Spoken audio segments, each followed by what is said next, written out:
श्रीकृष्ण चैतन्य प्रभु नित्यानंद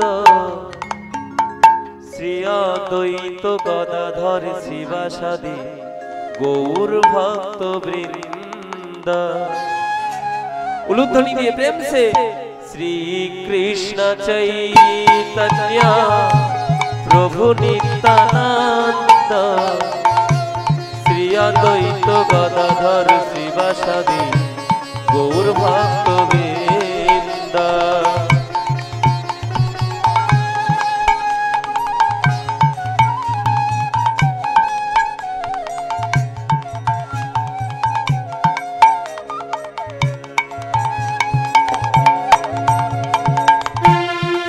कृष्ण चैतन्य प्रभु दया करो मोरे तुमी बिना के दयालो जगत माझारे। আসুন আমরা আজকে শ্রবণ করি ভৈমী একাদশী বা জয়া একাদশীর মাহাত্ম্য। যারা অধীর আগ্রহে অপেক্ষা করে থাকেন যে একাদশী ব্রত কবে করতে হবে, তাদের জন্য বলি আপনারা প্রত্যেকে নিশ্চিন্তে নির্দ্বিধায় এই একাদশী ব্রত পালন করবেন 20 ফেব্রুয়ারি অর্থাৎ মঙ্গলবার আমরা সবাই একাদশী ব্রত পালন করব।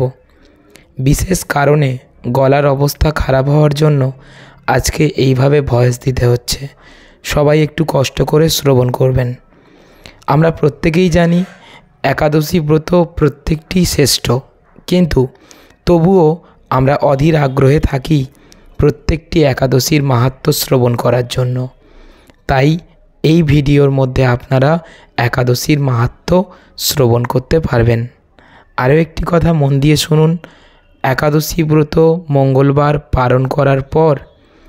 পালন করা হয়ে গেলে তারপর আপনাকে বুধবার পালন করতে হবে। তো যারা বাংলাদেশ থেকে আমাদের ভিডিও দেখেন তারা পালন করবেন বুধবার সকাল 6:27 থেকে 10:17 মধ্যে। হ্যাঁ, আর যারা আমাদের ভারতবর্ষ থেকে শ্রবণ করেন তারা পালন করবেন বুধবার সকাল 6:04 থেকে 9:55 মধ্যে। সবাই সঠিক সময় পালন করবেন এবং একাদশীর দিন বিশেষভাবে ভগবান শ্রী নিত্যানন্দ প্রভু শ্রী গৌর হরিকে অনেক অনেক করে প্রার্থনা জানাবেন, কারণ তাদের কৃপা ছাড়া কখনো আমরা এই রাধা মাধবকে জানতে পারবো না। আসুন কথা না বাড়িয়ে আমরা মাহাত্ম্য শ্রবণ করি। মাঘী শুক্লাপক্ষিয়া জয়া একাদশী ব্রত মাহাত্ম্য ভবিষ্যত্তর পুরাণে যুধিষ্ঠির শ্রীকৃষ্ণ সংবাদরূপে বর্ণিত আছে। শ্রী গরুড় পুরাণে মাঘ মাসের শুক্লাপক্ষিয়া একাদশী তিথিকে ভৈমী একাদশী নামে অভিহিত করা হয়েছে। কল্পান্তরে বিভিন্ন পুরাণে বিভিন্ন নাম দেখা যায়। পদ্মপুরাণ অনুসারে জ্যৈষ্ঠ মাসের শুক্লাপক্ষিয়া একাদশীর নামই পাণ্ডবা নির্জলা বা ভীমসেনী বা ভৈমী একাদশী। যুধিষ্ঠির বললেন, হে কৃষ্ণ, আপনি কৃপা করে মাঘ মাসের শুক্লাপক্ষের একাদশী সবিশেষ বর্ণনা করুন। শ্রীকৃষ্ণ বললেন, হে মহারাজ, মাঘ মাসের শুক্লাপক্ষের একাদশী জয়া নামে প্রসিদ্ধ।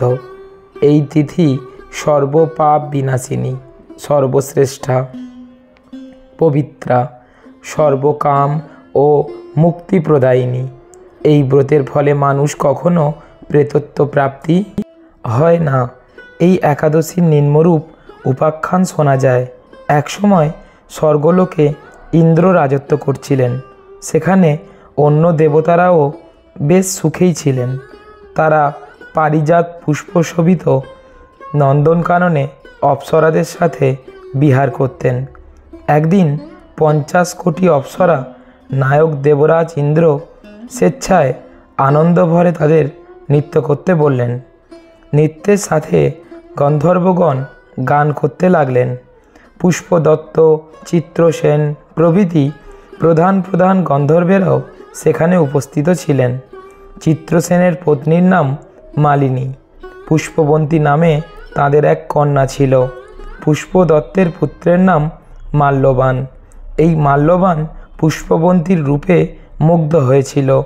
পুষ্পবন্তী পুনঃ পুনঃ কটাক্ষ দ্বারা মাল্যবানকে বশীভূত করেছিল।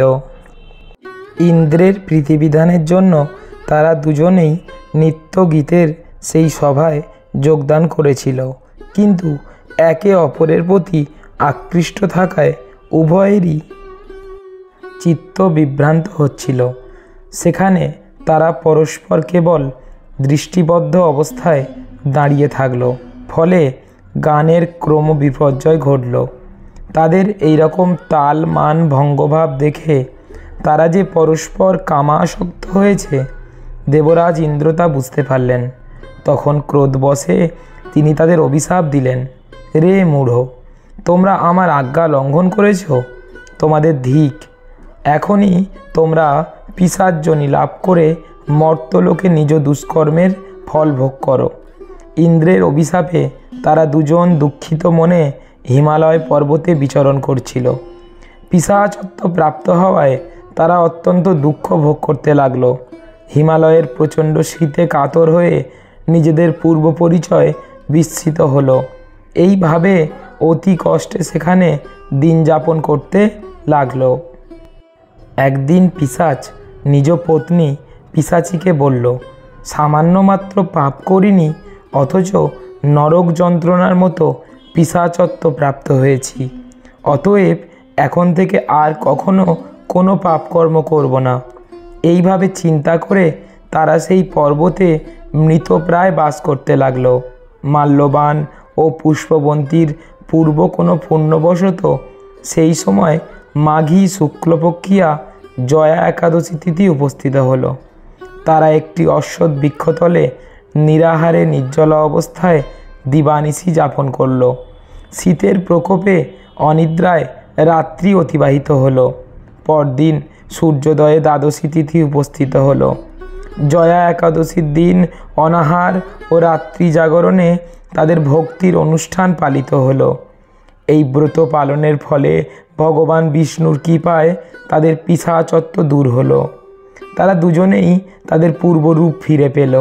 তারপর তারা স্বর্গে ফিরে গেল। দেবরাজ তাদেরকে দেখে অত্যন্ত আশ্চর্য হলেন। তিনি জিজ্ঞাসা করলেন, কোন পুণ্য ফলে তোমাদের পিশাচত্ব দূর হলো? আমার অভিশাপ থেকে কে তোমাদের মুক্ত করল? মাল্যবান বললেন, হে প্রভু, ভগবান বাসুদেবের কৃপায় জয়া একাদশী ব্রতের পূর্ণ প্রভাবে আমাদের পিশাচত্ব দূর হয়েছে। তাদের কথা শুনে দেবরাজ ইন্দ্র বললেন, হে মাল্যবান, তোমরা এখন থেকে আবার অমৃত পান করো।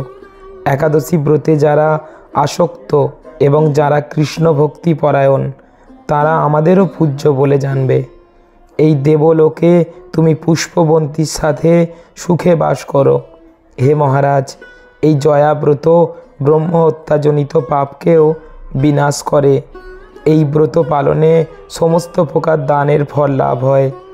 সকল যজ্ঞ ও তীর্থের পুণ্যফল এই একাদশী প্রভাবে আপনা হতেই লাভ হয়। অবশেষে মহানন্দে অনন্তকাল বৈকুণ্ঠে বাস হয়। এই জয়া একাদশী ব্রত কথা পাঠ ও শ্রবণে অগ্নিষ্টম যজ্ঞের ফল পাওয়া যায়। হরে কৃষ্ণ কৃষ্ণ কৃষ্ণ হরে হরে, হরে রাম রাম রাম হরে হরে। জয় নিতাই, জয় নিতাই, জয় জয় নিতাই চাঁদ, জয় জয় গৌর সুন্দর।